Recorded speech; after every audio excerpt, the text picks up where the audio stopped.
Hello friends, welcome to Siri devotional channel.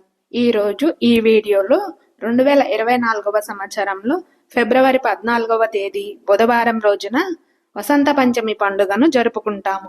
ఈ రోజున చదువుల తల్లి సరస్వతీదేవిని ఏ విధంగా పూజించాలి, అక్షరాభ్యాసం ఎప్పుడు చేయించాలి, సరస్వతీదేవి పూజ అయిన తరువాత అక్షరాభ్యాసం చేయించాలా లేదా అక్షరాభ్యాసం చేయించాక సరస్వతీదేవికి పూజ చెయ్యాలా, ఇలా ప్రతి ఒక్కదానికి వివరంగా సమాధానాలు ఈ వీడియోలో తెలియజేస్తాను.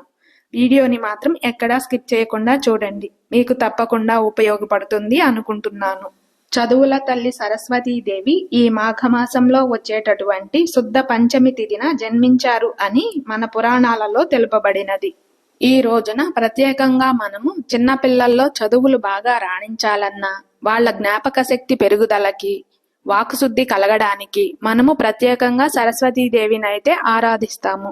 ఈ తల్లి అహింసకు మారుపేరు. సరస్వతీదేవి ఎప్పుడూ కూడా తెల్లని పద్మంలో ఆసీనురాలై చేతిలో వీణ, పుస్తకం, జపమాల, అభయముద్రలను ధరించి ఉంటుంది. ఈ తల్లి చేతిలో జ్ఞానానికి సంబంధించినవి మాత్రమే ఉంటాయి. ఈ తల్లిని ఎక్కువగా ఆరాధించటము వలన చదువుల్లోనే కాదు, సంగీతంలో కానీ సర్వకళలకు ఈమె రూపం. ఈ తల్లిని ఆరాధిస్తే చదువు, సంగీతమే కాకుండా సర్వకళలలోనూ కూడా బాగా రాణిస్తారు. వసంత పంచమి రోజున పూజ ఎలా చెయ్యాలో ఇప్పుడు తెలుసుకుందాం. వసంత పంచమి రోజున మనం తెల్లవారుజామున లేచి ఇళ్ళు వాకిళ్ళు శుభ్రపరుచుకుని వాకిట్లో ముగ్గులు వేసుకోవాలి. ఆ రోజున పెద్దవారు, చిన్నపిల్లలు అందరూ తలస్నానం చెయ్యాలి. ఈ రోజున తెల్లని వస్త్రాలను ధరించి పూజ చేస్తే మంచిది. ఈ పూజను మీ ఇంట్లో దేవుని మందిరం దగ్గర అయినా చేసుకునవచ్చును, లేదంటే ఈ పూజను సపరేటుగా పీఠం పెట్టుకుని కూడా చేసుకునవచ్చును. మీరు పూజ చెయ్యాలి అనుకున్న ప్రదేశంలో నీళ్లు చల్లి శుభ్రం చేసుకుని బియ్యం పిండితో ముగ్గును వేసుకోవాలి. ఇప్పుడు ఒక పీటను తీసుకుని నీటితో కడిగి ఆ పీటకు పసుపు రాసి బియ్యం పిండితో అష్టదళ ముగ్గును ఆ పీట పైన వేసుకోవాలి. ఆ ముగ్గులు కుంకుమతో బొట్లు పెట్టుకోవాలి. ఆ తరువాత ఈ పీటను ముందుగా మనం నీళ్లు చల్లి ముగ్గును వేసుకున్నాము కదా, ఆ ముగ్గు మీద ఈ పీటను ఉంచాలి. ఒక శుభ్రమైన మంచి వస్త్రాన్ని ఆ పీట పైన పరుచుకోవాలి. సరస్వతీదేవి అమ్మవారి పటాన్ని ఆ పీట పైన పెట్టుకోవాలి. మీ దగ్గర సరస్వతీదేవి అమ్మవారి పటము లేనట్లయితే కనుక లక్ష్మీదేవి, వినాయకుడు, సరస్వతీదేవి ముగ్గురు కలిసి ఉన్న పటాన్ని అయినా పెట్టుకొనవచ్చును. మీ దగ్గర కనుక సరస్వతీదేవి అమ్మవారి విగ్రహం ఉంటే కనుక పంచామృతాలతో ఆ విగ్రహానికి అభిషేకం చేసి ఆ తరువాత ఆ విగ్రహాన్ని తెల్లని వస్త్రాలతో అలంకరించాలి. ఆ విగ్రహాన్ని ఇత్తడి లేదా రాగి లేదా వెండి ప్లేటులలో ఏదైనా ఒక ప్లేటును తీసుకుని ఆ ప్లేటు పైన ఒక తమలపాకు వేసుకుని ఆ తమలపాకు పైన సరస్వతీదేవి అమ్మవారిని అభిషేకం చేసి తెల్లని వస్త్రాలతో అలంకరించాము కదా, ఆ విగ్రహాన్ని పెట్టుకోవాలి. ఇప్పుడు అమ్మవారిని ఉంచిన ఈ ప్లేటును పూజ కోసం సిద్ధం చేసుకున్న ఆ పీట పైన పెట్టుకోవాలి. వసంత పంచమి రోజున పూజ చేసేటప్పుడు ముందుగా గణపతిని తప్పనిసరిగా పూజించాలి. మీ దగ్గర వినాయకుని విగ్రహం ఉంటే ఆ విగ్రహానికి పూజ చేయవచ్చును. విగ్రహాన్ని పంచామృతాలతో అభిషేకం చేసి ప్లేటులో తమలపాకు వేసి ఆ ఆకుపైన వినాయకుని విగ్రహాన్ని పెట్టి పూజ చెయ్యాలి. మీ దగ్గర కనుక వినాయకుని విగ్రహం లేనట్లయితే కనుక పసుపుతోటి పసుపు వినాయకుని చేసి తమలపాకులో పెట్టి ముందుగా సిద్ధం చేసుకున్న పీట పైన పెట్టి పూజ చెయ్యవచ్చును. అలాగే మీ దగ్గర సరస్వతి అమ్మవారి విగ్రహం లేనట్లయితే కనుక అమ్మవారి పటానికే పూజ చేయవచ్చును. ఇప్పుడు మనం పీట మీద పెట్టుకున్న పసుపు వినాయకునికి లేదా విగ్రహానికి పూజ చెయ్యాలి. ముందుగా వినాయకునికి, సరస్వతి అమ్మవారికి గంధం పెట్టి కుంకుమతో బొట్టు పెట్టాలి. వసంత పంచమి రోజున చిన్నపిల్లలతో ఈ పూజను చేయించాలి. మన ప్రక్కన కూర్చోబెట్టుకుని మనం చేస్తూ పిల్లల చేత కూడా చేయిస్తూ ఉండాలి.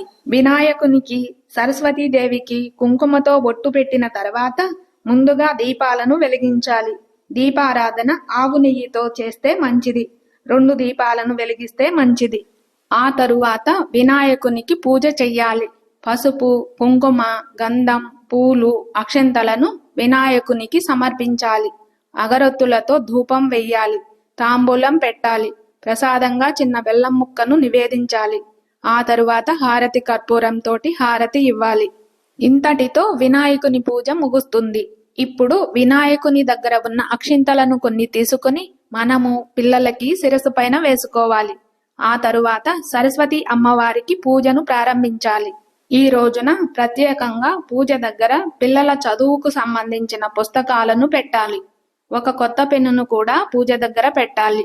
పుస్తకాలే కాదు, ఏదైనా కళారంగానికి సంబంధించిన, అంటే సంగీతంలో ఉన్నవారు వీణ, ఇలా అన్నిటిలో ఉన్నవారు ఆ వస్తువులను కూడా మీరు పూజలో పెట్టుకుని ఆ వస్తువులన్నిటికీ పసుపు కుంకుమ పెట్టి పూజను చేసుకోవచ్చును.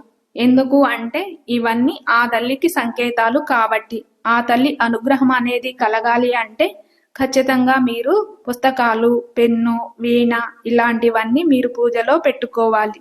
సరస్వతి అమ్మవారి విగ్రహానికి కానీ పటానికి కానీ పసుపు కుంకుమ గంధం పూలు అక్షంతలను సమర్పించాలి. సరస్వతి అమ్మవారి పూజలో తెల్ల చందనం పెడితే మంచిది. తెల్ల చందనం లేకపోయినట్లయితే మామూలు చందనాన్నైనా మీరు పూజలో పెట్టవచ్చును. అమ్మవారికి చందనం అంటే ఇష్టం.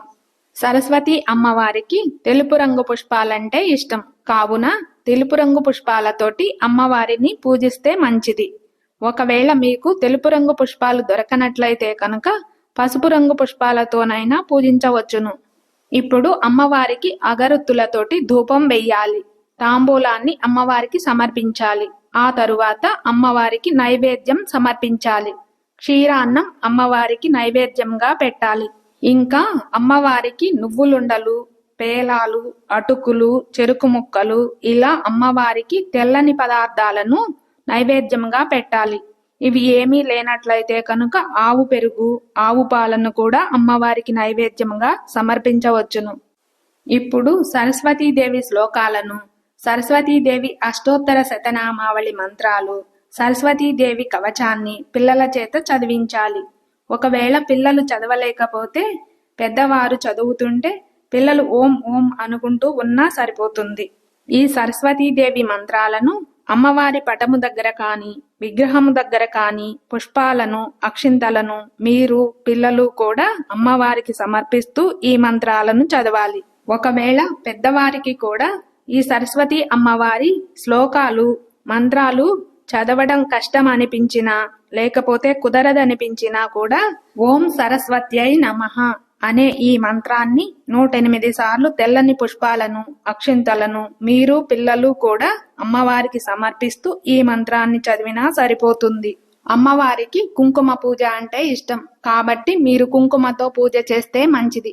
ఒక తమలపాకును తీసుకుని పూజలో అమ్మవారి ముందు పెట్టుకుని కుంకుమను ఆ తమలపాకులో వేస్తూ అమ్మవారి అష్టోత్తరాలను చదువుకోవాలి. ఇప్పుడు కుంకుమ పూజ కూడా అయిపోయింది. అమ్మవారిని మనసులో మనస్ఫూర్తిగా తలుసుకుని మన కోరికలను చెప్పుకోవాలి. కొబ్బరికాయను కొట్టాలి. హారతి కర్పూరంతో హారతి ఇవ్వాలి. ఈ రోజున చిన్న పిల్లలకి పుస్తకాలు కానీ స్లేట్ కానీ పెన్ కానీ పెన్సిల్ కానీ దానం చేసిన, ఇంకా తెల్లటి వస్త్రాలను కానీ పసుపు రంగులో ఉండే వస్త్రాలను కానీ దానం చేస్తే పుణ్య ఫలితం లభిస్తుంది. మీ ఇంట్లో కనుక చిన్నపిల్లలు ఉంటే కనుక పూజ అంతా అయిన తరువాత మీరు మంగళహారతి ఇస్తారు కదా, అలా మంగళహారతి ఇచ్చే ముందు చిన్నపిల్లలకు అక్షరాభ్యాసాన్ని చేయించవచ్చును. ఒక కొత్త పలకను తీసుకుని బలపం తీసుకుని ఓం నమ శివాయ అని ఆ పలక మీద రాపించి వాళ్ల చేత్తో మీరు దిద్దించండి. ఒకవేళ మీ ఇంట్లో కనుక అక్షరాభ్యాసం చేపించలేరు అనుకున్నట్లయితే కనుక మీరు అమ్మవారి క్షేత్రాలకు వెళ్ళి లేదా అమ్మవారి ఆలయాలకు వెళ్ళి అక్షరాభ్యాసం చేయించవచ్చును. ఇలా ఈ వసంత పంచమి రోజున సరస్వతి అమ్మవారికి పూజ చేసుకోవాలి. అందరూ వసంత పంచమి రోజున సరస్వతి అమ్మవారికి పూజ చేసుకుని అమ్మవారి ఆశీస్సులను పొందండి. ఈ వీడియో మీకు నచ్చుతుంది అనుకుంటున్నాను. ఈ వీడియోని చూస్తున్న వాళ్ళందరికీ నా ధన్యవాదములు. Please like, share and subscribe to Siri devotional channel.